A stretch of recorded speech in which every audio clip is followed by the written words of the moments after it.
Сәлеметсіздер ме, құрметті студенттер? Менің аты жөнім Жанболатова Сайора Анипияқызы, Еуразия технологиялық колледжінің қазақ тілі және қазақ әдебиеті пәндерінің оқытушысымын. Бүгінгі біздің сабағымыз қазақ әдебиеті пәнінен Абай Құнанбайұлының 32-ші қара сөзіне арналады. Сонымен қатар бүгінгі біздің сабағымыздың мақсаты білім алушылар мәтінді тыңдайды, мағынасын түсінеді, негізгі ақпаратты анықтайды, сонымен қатар медиа құралдарындағы оқиға мазмұнын қазіргі өмірмен байланыстырып әңгіме жазады. Студенттер, сіздерге ең алдымен ой шақырту сұрақтарына назар аударыңыздар. Абай Құнанбаев деген кім?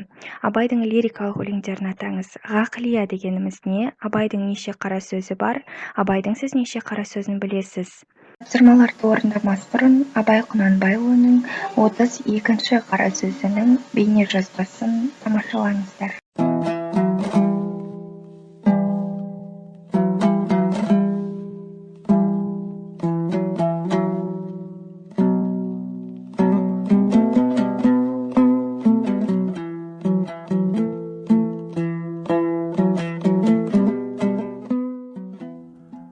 Білім ғылым үйренбекі талап қылушыларға әуелі білмек керек. Талаптың өзінің біраз шарттары бар. Оларды білмек керек. Білмей іздегенмен табылмас.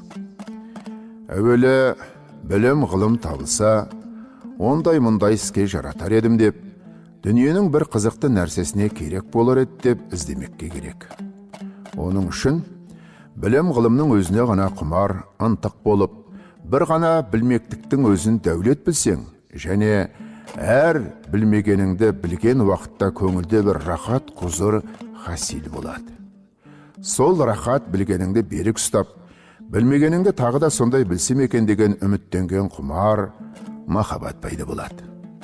Содан әрбір естігеніңді, көргеніңді, көңілің жақсы ұғып, анық өз суретімен ішке жайғастырып алады. Егер дін көңілің өзге нәрседе болса, білім ғылымды бірақ соған себеп қана қылмақ үшін үйренсең, ондай білімге көңіліңнің мейірімі асырап алған шешеңнің мейірімі секілді болады. Адамның көңілі шын мейірленсе, білім ғылымның өзі де адамға мейірленіп, тезірек қолға түседі. Шала мейір, шала байқайды. Екінші, ғылымды үйренгенде ақиқат мақсатпен білмек үшін үйренбек керек. Бақасқа бола үйренбе. Азырақ бақас көңіліңді пысықтандырмақ үшін залал демес. Көбірек бақас адамды түземек түгілі бұзады. Оның себебі әрбір бақасшыл адам хақты шығармақ үшін ғана бақас қылмайды, жеңбек үшін бақас қылады. Ондай бақас хусетшілікті зорайтады, адамшылықты зорайтпайды, бәлкім азайтады. Және мақсаты ғылымдағы мақсат болмайды, адам баласын шатастырып, жалған сөзге жеңдірмекші болады. Мұндай қиял өзі де бұзықтарда болады. 100 тура жолдағыларды шатастырушы кісі, бір қисық жолдағы кісіні түзеткен кісіден садаға кетсін. Бақас өзі де ғылымның бір жолы. Бірақ оған хирслану жарамайды. Егер хирсланса, өз сөзімшіл ұрурлық, мақтаншақтық, хусетшілік бойын жеңсе, ондай адам бойына қорлық келтіретіғын өтіріктен де, өсектен де, ұрсып төбелесуден де қашық болмайды.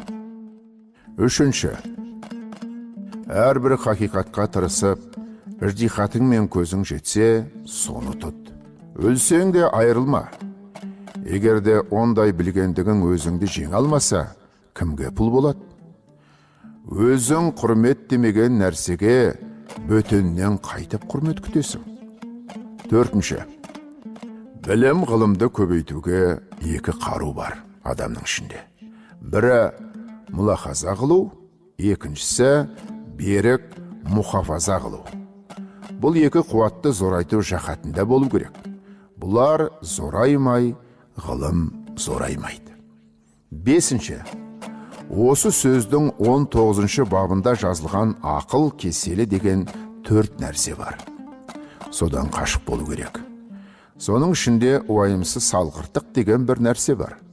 зенхар жаным, соған бек сақ бол. Әсіресе әуелі құданың, екінші халықтың, үшінші дәулеттің, төртінші ғибраттың, бесінші ақылдың, ардың, бәрінің дұшпаны. Ол бар жерде бұлар болмайды. Алтыншы, ғылымды, ақылды сақтайтұғын мінез деген сауыты болады. Сол мінез бұзылмасын. Көрсе қызарлықпен, жеңілдікпен, я біреудің орынсыз сөзіне, я бір кез келген қызыққа шайқалып қала берсең, мінездің беріктігі бұзылады. Онан соң оқып үйреніп те пайда жоқ. Қоярға орны жоқ болған соң, оларды қайда сақтайсың?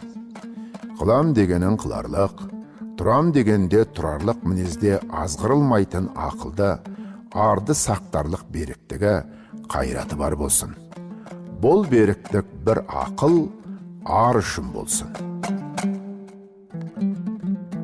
Келесі кезекте осы кестені толтырыңыздар. Өзіңізге ерекше әсер қалдырған үзінді туралы жазыңыз, және бұл үзінді несімен сізге әсер қалдырғаны туралы өзіңіздің пікіріңізді келесі бағанға жазыңыз. Сіздерге арналған келесі тапсырма сұрақтарға жауап беру. Толық адам деген кім? 32-ші қара сөзінде толық адам ілімі қалай көрініс табады? Келесі Абайдың толық адам идеясының қандай қазақ ұлттық дүниетанымындағы көрінісі туралы жазыңыз. Осымен, құрметті білім алушылар, бүгінгі біздің сабағымыз аяқталды. Көріскенше.